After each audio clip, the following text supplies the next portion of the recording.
It's 1998, a year before the fear of Y2K would begin, and 3 years after theaters across the US were blessed with this.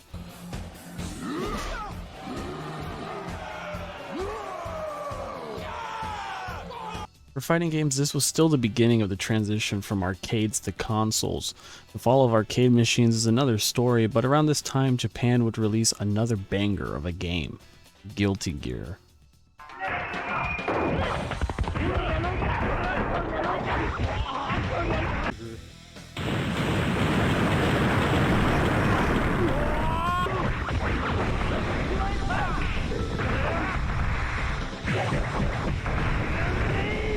Released beside some other great games, Guilty Gear: The Missing Link, as it was titled in Japan, would be greeted with decent feedback and reviews from critics and gamers alike. Many praised it as one of the greats, and others didn't connect at the time with the fast-paced nature of the game. If only they knew this motherfucker was going to come out. As it stands today, Guilty Gear is one of the greats, especially out of all the anime fighters that have graced the FGC. What was important to know was that Daisuke took into focus the difference between other titles at the time and his own. He was convinced that the game should be something difficult. His main focus was to create a product that would satisfy its players and that could expand the possibilities of the game itself. A different layout of buttons, one of the things that defied the game, was necessary because we wanted to come up with something different to the other games. It needed to be different. For this reason, insta-kills were added. Their function was to add tension to the fight, as someone who was winning could be easily defeated suddenly, which is something we really wanted to be a strong theme for the game. Guilty Gear would be followed up by GGX in 2000, with X Plus, X Advance, and GGX version 1.5, and Guilty Gear XX 2 years later. Guilty Gear XX: The Midnight Carnival, as it was called in Japan, would go on to be updated with several iterations, Accent Core being the one that most of us are familiar with, which, side note, absolutely fucks. Now, around the time of Accent Core's initial release, within the deep pit of Arc System Works was the creation of one wacky left turn. A Guilty Gear game only meant for the most extreme of gamers, the Xbox and the PC. Guilty Gear 2 Overture isn't just a fighting game. It's an entirely new genre of game. Melee action. Now what the fuck does that mean? Fuck if I know, but to make a long fucking story short, it's like Dota 1 mixed with DMC, mixed with Guilty Gear, mixed with fucking racing elements, mixed with whatever the fuck they wanted to do. It was no mistake that Guilty Gear 2 Overture looked exactly like the games I just compared it to. I mean, DMC3 is fucking awesome, and everyone wanted to be Dante, like, come on now. And at the time, Dota 1 was becoming the most popular mod for Warcraft 3, eventually creating the MOBA genre.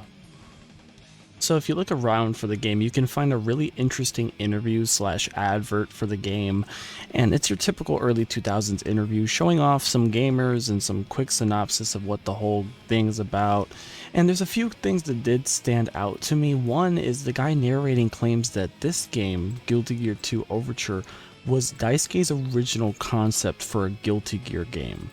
Now, while that is a really interesting idea, and it's not uncommon for creators of games to make a game that they are, too ambitious, they're too ahead of their time, there's just not the technology to make what they're creating, and eventually later on in life, they get to making that game. That's nothing new.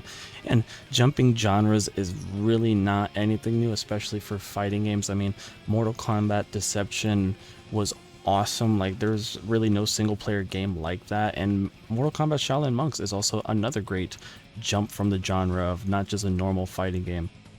So the way that the game works is that you are trying to capture these ghosts, which are like towers, and when you capture them you can spawn servants which then assist you, so they're kind of like creeps in MOBAs, and they help you to battle other ghosts and other servants so that you can capture the master ghost. That is like kind of like the main glowy thingy in the MOBA. At least that's what I am interpreting from reading from the wiki and watching the game. I don't even know. I'm still trying to figure this out, to be honest with you. It all kind of looks like an early build of Smite, but just anime as fuck. Now the game did garner a cult classic kind of following. Now classic is kind of don't really linger on that word too much here with this game, but the cult part, yes, there do seem to be a good amount of people that have fond memories and, you know, enjoy it or remember something from the story. Speaking about the story, I have no idea what it's about. I can't even tell you. I don't play Guilty Gear for the story, but if I did, I'm sure there would be something there, right? Now, what I find interesting is the fact that this was an exclusive for Microsoft IP, eventually coming to Steam in 2016, but this might have been some people's first experience with Guilty Gear, and it's kind of funny to imagine someone starting off with this and then thinking, well, what are the other games are like? I wonder what they hold, and then going to see like this fighting game, and they're like, what the hell where's all the servants? I want to play my MOBA / third person action game. Now, it's easy to be like, haha, game sucks, doodoo poo poo gaga, it's worse than The Last of Us 2.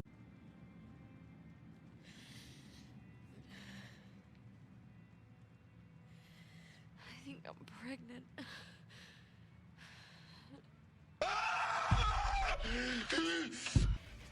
Now, this was a huge jump, especially considering since the last game was a 2D sprite-based fighting game, and then to jump from that to a 3D MOBA-like RTS with action elements, it's insane. It's pretty crazy, and it's kind of hard to not think that without this risk, without jumping to 3D like this, we wouldn't have the 3D models that we now have for Guilty Gear Strive. It seems weird, but I really do feel like kid me would have loved this game, even if I probably wouldn't have fully understood it. Now, with the power of insight, we can look back and see that even Guilty Gear did some crazy risks in its early days. But maybe without it, Guilty Gear wouldn't look the same way as it does. With Guilty Gear going back to the Xbox soon, it's exciting to see more people be exposed to this really cool game. The FGC has a lot to look forward to. With Tekken 8 and Street Fighter 6 coming soon, both games look to change the genre and push it into the future. And to be honest, Risk deserves, at the very least, some credit. Thanks for watching the video. I hope you enjoyed. I just looked at my email today and found out I got accepted for the Street Fighter 6 beta, so there's definitely going to be footage coming for that, so I'm very excited to show all of you guys, and I'm very excited to make a video talking about it. I'm just gonna be like recording all the time with that, so don't even worry. But I hope you guys enjoyed. Please follow my Twitch, it's up here. Please subscribe, leave a like, comment below, let me know, all that stuff, and I hope you guys have a good one.